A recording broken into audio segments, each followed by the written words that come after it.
بسم اللہ الرحمن الرحیم۔ السلام علیکم۔ آج ہم سورۃ آل عمران کی آیت نمبر 66 سے شروع کریں گے۔ ہا انتم ہؤلاء حاججتم فیما لکم بہ علم فلم تحاجون فیما لیس لکم بہ علم واللہ یعلم وانتم لا تعلمون ما كان ابراہیم یہودیا ولا نصرانیا ولكن كان حنیفا مسلما وما كان من المشرکین۔ سنو تم لوگ اس میں جھگڑ چکے جس کا تمہیں علم تھا، پھر اب اس بات میں کیوں جھگڑتے ہو جس کا تمہیں علم ہی نہیں، اور اللہ تعالیٰ جانتا ہے تم نہیں جانتے۔ ابراہیم تو نہ یہودی تھے نہ نصرانی، بلکہ وہ تو یک طرفہ خالص مسلمان تھے، وہ مشرک بھی نہ تھے۔ یعنی اس دین ابراہیمی سے متعلق مراد یہ ہے کہ جب تم توریت و انجیل ہی کے مسائل میں بھٹکے، اور کیسے بھٹکے، حالانکہ وہاں کچھ علم تمہیں حاصل تھا، تو اب دین ابراہیمی کے بارے میں کیوں کٹھا پر تلے ہو جس کے بارے میں تو تمہیں علم کا شائبہ بھی حاصل نہیں۔ اس آیت میں نہ صرف غلط طور پر جھگڑا کرنے سے منع کیا ہے بلکہ متعلقاً جھگڑے سے گریز کی نصیحت بھی کی ہے۔ اصل میں لفظ حنیف استعمال ہوا ہے جس سے مراد ایسا شخص ہے جو ہر طرف سے رخ پھیر کر ایک خاص راستے پر چلے۔ اسی مفہوم کو ہم نے مسلم یکسو سے ادا کیا ہے۔ ان اول الناس بابراہیم للذین اتبعوہ وہذا النبی والذین آمنوا واللہ ولی المؤمنین ودت طائفۃ من اہل الکتاب لو یضلونکم وما یضلون الا انفسهم وما یشعرون۔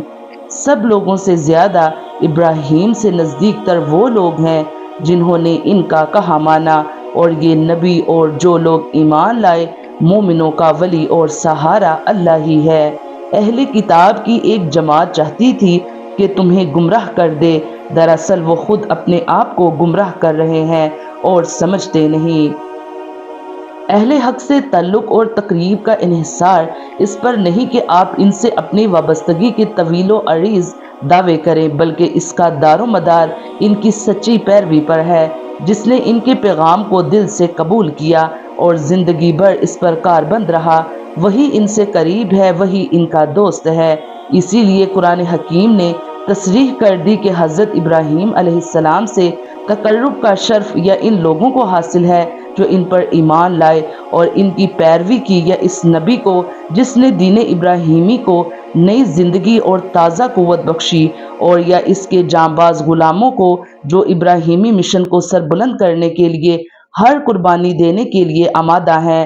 تمہیں کیا واسطہ اللہ کے خلیل سے جو دنیا کی محبت اور اقتدار کی ہوس میں یوں کھوئے ہوئے ہوں کہ حق کو پہچانتے ہوئے حق کو قبول کرنے کے لیے تیار نہ ہوں۔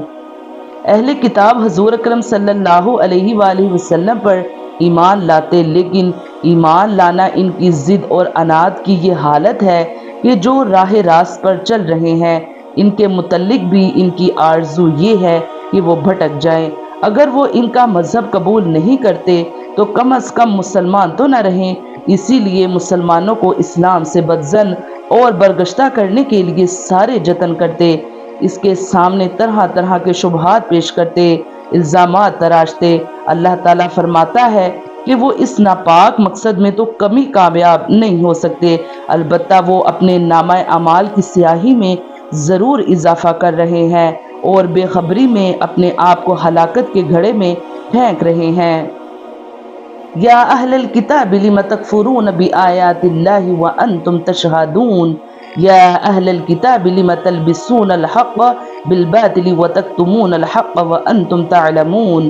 اے اہل کتاب، تم باوجود قائل ہونے کے پھر بھی دانستہ اللہ کی آیات کا کیوں کفر کر رہے ہو؟ اے اہل کتاب، باوجود جاننے کے حق و باطل کو کیوں خلط ملط کر رہے ہو اور کیوں حق کو چھپا رہے ہو؟ اسلام کی صداقت اور حقانیت کے دلائل اس قدر واضح اور روشن ہے، گویا وہ اسلام کی صداقت کا اپنی ان آنکھوں سے مشاہدہ کر رہے ہیں، لیکن یوں آیات دیکھ لینے کے باوجود بھی ان کا اسلام کو قبول نہ کرنا کتنی عجیب بات ہے۔ لفظ کا معنی ڈھانپ دینا یا کسی چیز کو دوسری چیز کے ساتھ خلط ملط کر دینا، یعنی نبی اکرم صلی اللہ علیہ وآلہ وسلم کے کمالات و علامات میں جو ان کی آسمانی کتابوں کے صفحے صفحے پر سب تھے ان کو چھپا دیا کرتے یا اللہ تعالیٰ کے ان احکام میں تحریف کر دیا کرتے تھے جن پر عمل کرنا ان کے طبع نازک پر گرا ہوتا۔ وقالت طائفة من أهل الكتاب آمنوا بالذي أنزل على الذين آمنوا وجه النار واكفروا آخره لعلهم يرجعون ولا تؤمنوا إلا لمن تبع دينكم قل إن الهدى هدى الله أن يؤتى أحد مثل ما أوتيتم أو يحاجوكم عند ربكم قل إن الفضل بيده الله يؤتيه من يشاء والله واسع عليم۔ اور اہل کتاب کی ایک جماعت نے کہا جو کچھ ایمان والوں پر اتارا گیا ہے اس پر دن چڑھے تو ایمان لاؤ اور شام کے وقت کافر بن جاؤ تاکہ یہ لوگ بھی پلٹ جائیں، اور سوائے تمہارے دین پر چلنے والوں کے اور کسی کا یقین نہ کرو۔